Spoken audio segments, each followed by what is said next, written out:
Hello everyone, Sunday dinner যাওয়ার জন্য আমরা বেরিয়ে পড়লাম। পিটারহুতে আমরা খেতে ঢুকলাম। ভিতরটা বেশ সাজানো গোছানো, ডিনার ডেটের জন্য একদম পারফেক্ট।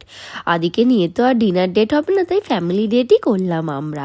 মেনু কার্ড দেখে স্টার্টার অর্ডার দেওয়া হলো, আর খাবারের জন্য বেশিক্ষণ ওয়েট করতে হয়নি আমাদের। 15 মিনিটের মধ্যেই খাবার আমাদের প্লেটে চলে এসেছে। চিকেনের দুটো আইটেমই ভালো খেতে, আমার দেখা দেখি আদিও চামচ নিয়ে খাচ্ছিল। স্টার্টার খেয়ে মেন কোর্স অর্ডার দিয়ে মেন কোর্স আসার জন্য আমরা সবাই ওয়েট করছিলাম। এক এক করে আমাদের খাবার এলো। পিটারহুতে যে কটা খাবার খেলাম সব কটা খাবারই খুব সুন্দর খেতে, তবে খাবারের দাম একটু বেশি। খাবার খেয়ে রেস্টুরেন্ট থেকে বেরোনোর সময় আদি সবাইকে টাটা করলো। কিউটি পাই আমার। রেস্টুরেন্ট থেকে বেরিয়ে ছবি তুলে বাড়ি যাওয়ার জন্য বেরিয়ে পড়লাম। বাড়ি ফেরার পথে কুলফি দেখতে পেয়ে আমরা সবাই কুলফি খেয়ে বাড়ি এলাম। আজকে রাতটা বেশ ভালোই কাটলো আমাদের।